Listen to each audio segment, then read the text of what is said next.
everybody, welcome back. It's Christine again with the Artist Pod, and today we're going to do some more laser engraving, and we're specifically going to be engraving on Scratchboard.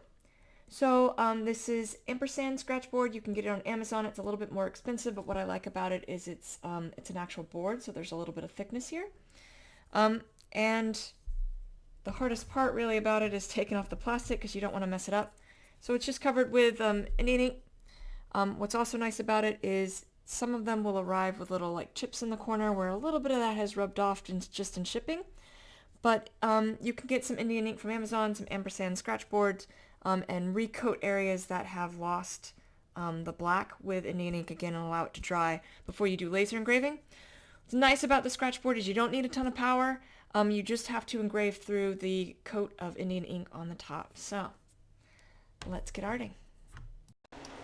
Alright, so this is the file we're working with. So when you're working with a laser, it'll engrave the black. So I've taken this drawing of a giraffe I've done, and for anybody who knows or has seen my work, you'll know that I work in a lot of fine, almost Scratchboard style like anyway. So I've taken that drawing, I've turned it black, I've beefed up some of the black so the pattern on the sides of his face will really show up.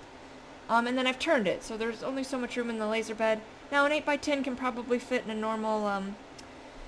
normal portrait orientation, but I flipped it anyway. Just the bigger it gets, I tend to flip them. And then I import it. So the laser connects online through when you turn your laser on.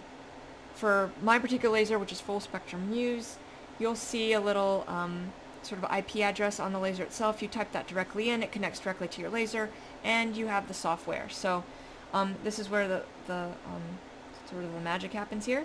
So I've already imported the giraffe. I've already moved it over, so you typically don't want to do it right in the corner. It's sort of an extreme area for the laser, so I tend to pull it down more towards the middle. Over here, I'm going to change the resolution, so I want it at 500 dpi. I'm going to change the power. It doesn't need a lot of power, as I mentioned before, so I'm going to lower the power to 20, and that's great. That'll help prolong the life of your laser, so the less power you have to use, the better. The speed doesn't also have to be that bad either, so I'm going to put it at 90.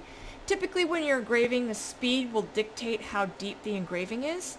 And so if you're really like pushing a system to an extreme, if you're engraving something that needs a lot of power and a lot of sort of very little speed, you can lower your speed down to 10, your power up to 100, and that'll get a nice deep engraving.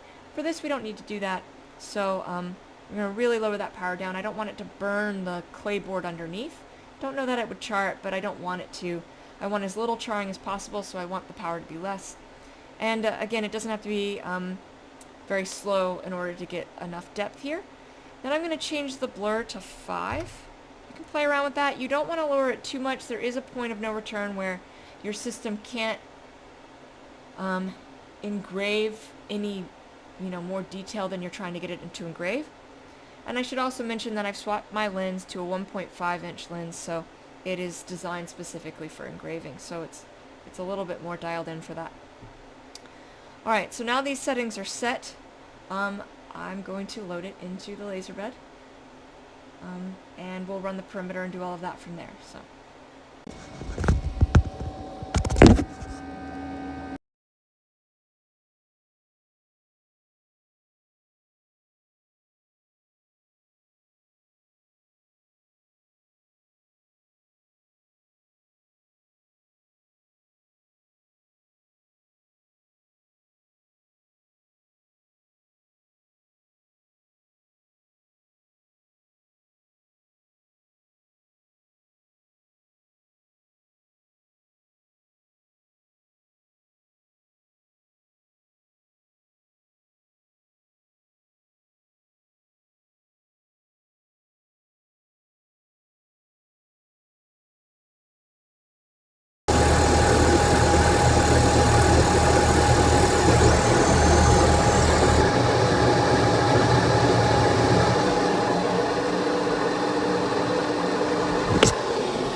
Alright, so I just pulled this off of the laser.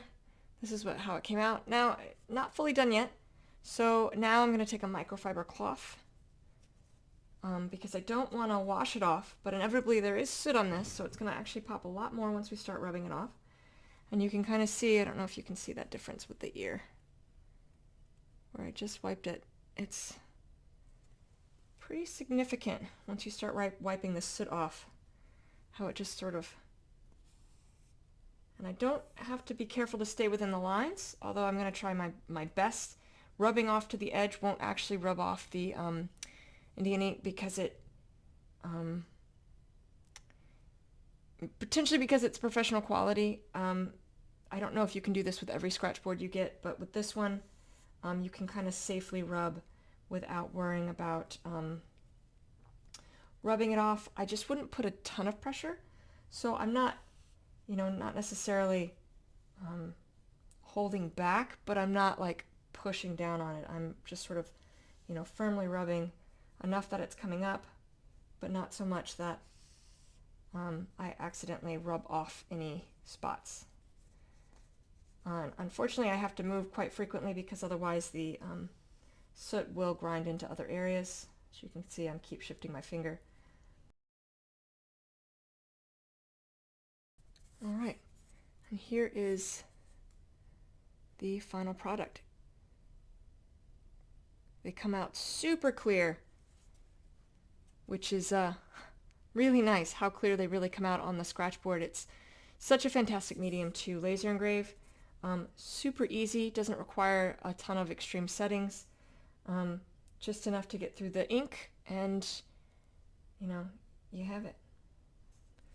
Alright, so again, that is how you laser engrave on a Scratchboard. I hope that's helpful. In the floating nether next to me, I have other videos of art tutorials I have done, and I will see you all soon. Thank you so much. Take care.